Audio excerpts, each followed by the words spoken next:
إن الحمد لله نحمده نستعينه ونستغفره ونعوذ بالله من شرور أنفسنا وسيئات أعمالنا من يهده الله فلا مضل له ومن يضلل فلا هادي له نشهد أن لا إله إلا الله وحده لا شريك له ونشهد أن محمدا عبده ورسوله صلى الله عليه وعلى آله وأصحابه وسلم تسليما كثيرا إلى يوم الدين أما بعد. Aziz Müslümanlar, hamınızı Allah'ın salamı ilə salamlayıb Esselamu aleykum ve rahmetullah deyiləm.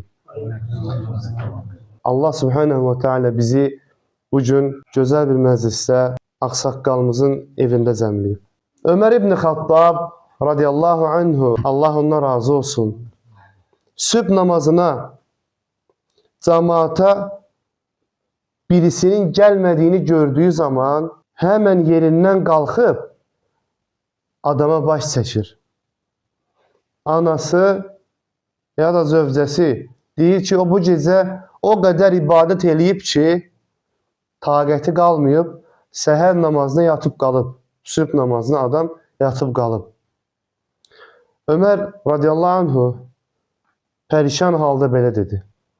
Allah'a and olsun ki, mənim üçün cemaat namazı qılmaq daha əfsəldir. Evdə qılması bir yana, cemaatla qılması onun üçün daha əfsəl və gəlməməsi üçün də üzür yoxdur. Və onun cemaat namazına gəlməməsi məni üzdü. Ömer İbn Xattab ərinmədi. Dərhal həmin adama baş çəkdi. Niyə getdi? Getsin, gəlsin təzən məsciddə, qrupda, qardaşların yanında, özünü ağsaqqal sayıb, kişi sayıb, cemaatın yanında qardaşı biabır eləsin. Yox. Qardaşa acıdığından, qardaşı da onun kimi o ibadətdə iştirak etsin deyə getdi. Yəni Ömer İbn Xattab ona görə getdi ki, o bu məsələyə qarşı ciddi və qayğıkeş idi. İndi baxaq bugünkü qardaşlığın halına. İndi kim Ömer İbn Xattab kimi gəlib səni ya başqasını namazdan ötürü cemaata gəlmədiyi görüb səni cemaata çağırar və ya bunun səbəbini araşdırmaq istəyər. Falan kəs məclisdə yox idi. Mən gəlmişəm. Yox, elə yox. Sən o qardaşının qapısını açsın ki, bəlkə qardaşının ayaqqabısı yoxdur. Qardaşın bəlkə dünyasını dəyişib. Qardaşının bəlkə başına bir müsibət gəlib. Bəlkə maşın vurub. Bəlkə. Biri-birlərinə qarşı qardaşlığı mühacir və ənsarlar kimi etsəydilər, kaş indiki qardaşlar qardaş olmağın nə demək olduğunu haqqı ilə anlasaydılar. Anlamış olsaydılar ki, qardaşlıq bir bədən kimi olmaq deməkdir. Vallahi bu halların heç biri baş verməzdi. Münasibətlər zəifləyir. Hansı ki, geriyə dönüb baxsalar, necə tanış olduqlarını, hansı imanla gəldiklərini, hansı imanla biri-birlərinə sarıldıqlarını, biri-birlərinə qarşı necə yaxşılıqlar etdiklərini xatırlayıb, olub keçənlərə qardaş sevgisi yönündən baxsalar, heç şübhə etmirəm ki, dərhal əvvəlkindən daha çox münasibət qurmağa qərar verərdilər. Rasulullah sallallahu aleyhi və səlləmin sözünə baxın. Ey insanlar, qardaş olun. Nə deməkdir bu? Bu haqda cilt kitablar yazmaq olar. Bu sözün dəyərini bilmək üçün onu kimin söylədiyini bilmək və mahiyyətinə varmaq lazımdır. Bu sözləri kim deyib? Subhanallah, bax o şərəfli Peyğəmbər qardaş olun dedi. Amma qardaşların bugünkü halına baxın. Əxi deməklə çoxlarınız sanki bir ləqəb olaraq istifadə edirsiniz. Bu kimi neçə dəyərlərə gərəksiz yanaşdığımız üçün bərəkətsizlik, iman şirinliyinin itməsi, ibadətlərin quru bir vərdişə çevrilməsi, zikir, namaz, nafilə ibadətlərə düşkünlüyümüzün olmaması və s. Bu kimi bilmədiyimiz gizli cəzalarla üz-üzəyik. Fitnələr artdı. Artıq qardaşların yenidən bir araya gəlmə zamanıdır. İman şirinliğini dadmaq istəyən qardaşını Allah üçün sevsin. Allah üçün qəlbi ilə. O cürlə sevsin ki, qardaşı üçün başını maşının təkərinin altına qoyacaq səviyyədə. Canından keçəcək səviyyədə. Şüyürəm, qardaş çağırır məni Allah kimi. Yox, dərhal durmalıdır. Taqətim var, dura bilirəm, ölməyəcəm ki. Qardaşlıq odur.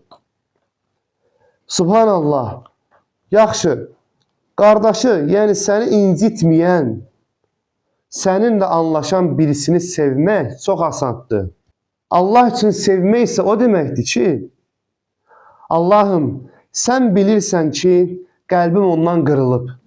Amma sənin üçün Peyğəmbərimizin sallallahu aleyhi ve sellemin qardaş olun, biri-birinizə kim bəsləməyin buyurduğunu örnək tutaraq, daxilən mənə ağır olsa da, nəfsimə çətin gəlsə də, sənin rizan üçün bunu edirəm. Subhanallah, o anda Allah yanında sənin dərəcən yüksəlməz. Belə etsən, nəfsini sındırmış olmarsan, Resulullah sallallahu aleyhi ve sellemin sözünü həyata keçirmiş olursan. Bu zaman əməl etmiş olursan. Və xeyirlərə isə mane olan bizim günahlarımız, nəfsimiz və təkəbbürlüyümüzdür. Subhanallah, İmam Şafi, Allah ona rəhmət etsin, Allah günahlarını əfv etsin. Hafizəsindən şikayət eləyir. Müəllimi ona deyir ki, Allaha qarşı günah etməkdən əl çək. O cür müdrik alim İmam Şafi rahiməhullaha deyilir ki, asiliyindən əl çək. Bəs bizə nə demədilər? Hər halda bizi mömin görməzdilər. Allah bilir düzünü. Şafi günahlarını axtarır bizdən fərqli olaraq. Biz isə üzr axtarırıq özümüzə. Həmçinin qardaşlar, İmam Şafi rahimehullah günahlarını axtarır. Yadına salır ki, istəmədən bir qadının topuğunu görmüşəm. Diqqət eləyin. İstəmədən. Bir zaman neçə də belə bir vəziyyətə düşürük. Nəinki topuq. O qədər adiləşib ki, günah olduğunu qanmırıq və bizi narahat eləmir. Tövbə də etmək nəsibimiz olmur. Etdiyimiz əməlin günah olduğunu görə bilməmək özü bir bəladır. Bundan daima Allaha sığının. Əziz müsəlmanlar, öncə öz nəfsimə, sonra bütün dinləyənlərə fayda olar deyə bu mövzunu hazırladıq. Əgər hələ də aramızda bu hallar yaşanırsa, elə ilk əvvəl özümüzdən başlayaraq, zərrə qədər də olsa, sülhə, barışa, doğru kiçicik bir addım ataq. Unutmayaq, təkəbbür qəlb xəstəliyindəndir. Ancaq bu xəstəlikdən salamat olsaq, Allahın izni ilə bu addımları atmaqda cəsarət tapacağıq. Allah hamımıza bütün xeyirli yollarda addımlamağı nəsib etsin. Subhanək Allahümmə Rabbənə və bihamdik nəşhədu ən la ilahə illə ənt nəstəğfiruka və nətubu iləyk.